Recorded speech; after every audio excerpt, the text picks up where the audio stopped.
क्रोध आपका सबसे बड़ा दुश्मन। क्रोध इंसान का सबसे बड़ा दुश्मन है। क्रोध स्वाभाविक है, ठीक उसी प्रकार से जिस प्रकार से आपके लिए वो तमाम भावनाएं जिसको आप महसूस करते हैं, चाहे वो दुख हो, चाहे वो सुख हो, चाहे वो आपका रोना हो, चाहे वो आपका हंसना हो, इन तमाम चीजों में क्रोध सबसे बुरी चीज है। क्रोध स्वाभाविक है, लेकिन इस पर काबू पाया जा सकता है या इसे कम किया जा सकता है। ये दो कुछों का गुस्सा आपको तहस नहस कर सकता है। ये बड़ा से बड़ा अपराध करने पर आपको मजबूर कर देता है। इस पर काबू पाने के लिए आपको पहला काम करना चाहिए कि आप अधिकतर पॉजिटिव माहौल में रहें, अपना मन रचनात्मक कामों में लगाएं। अब आपको पॉजिटिव माहौल मिलेगा कहां से, ये सोचने वाली बात है। ये चीज आपको टीवी से, समाचार पत्रों से, समाज से, मोबाइल से, किताबों से मिल सकती है, लेकिन इन सब चीजों का इस्तेमाल आपको होशियारी से करना पड़ेगा, क्योंकि इसमें जितना पॉजिटिव चीज है उससे कहीं ज्यादा नेगेटिव चीज है। आप क्या लेना चाहते हैं आप पर निर्भर करता है। आप अच्छे सत्संग की भी मदद ले सकते हैं, आप अच्छी किताबों की मदद ले सकते हैं, आप मोबाइल की अच्छी बातों को सुन सकते हैं, देख सकते हैं।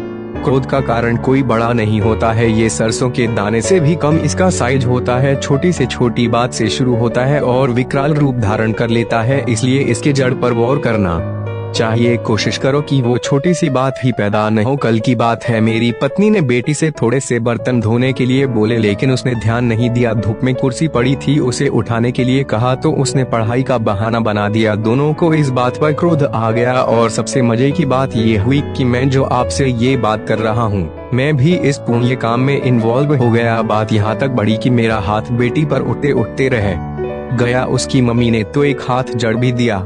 आपने देखा कि कोई बड़ी बात नहीं थी, सिर्फ थोड़ा सा बर्तन धोना था या धूप से कुर्सी उठाना था। नतीजा क्या हुआ, दिन भर घर में टेंशन रही, घर का माहौल खराब रहा। बच्ची ने न दिन में खाना खाया न रात में खाना खाया। पिताजी दिन भर रात भर परेशान रहे।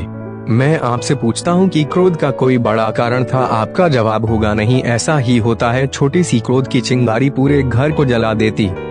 वो माँ जो कभी भी अपनी बेटी की आंखों में आंसू नहीं देखना चाहती थी, उसको सारी बुराइयां अपनी बेटी में नजर आने लगी। वो पिता जो जिंदगी भर जिसने उंगली भी नहीं लगाई उसे मारने के लिए खड़ा हो गया। हमारा दिन भर खराब हुआ, वो अलग, रिश्तों में खटास आई, वो अलग।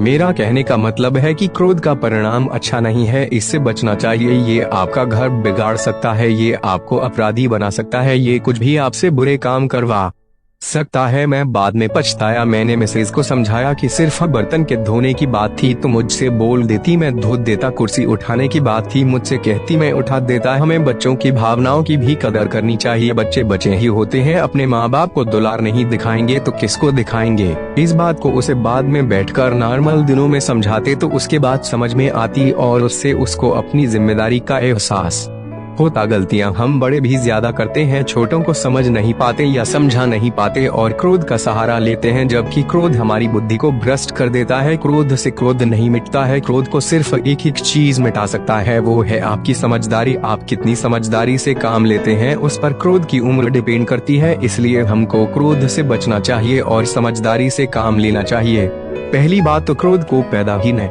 होने दे। फिर भी कभी ऐसा हो जाता है तो उस जगह को तुरंत थोड़ी देर के लिए छोड़ दो। अब मैं आपका दोस्त पप्पू खान आपसे विदा लेता हूँ, फिर मिलते हैं नई वीडियो के साथ। प्लीज हमारा मोबाइल नंबर नोट करें, 8112240499। चलते चलते आप लोगों से एक विनती है, यदि आपको वीडियो पसंद आई हो तो इसे अपने दोस्तों में लाइक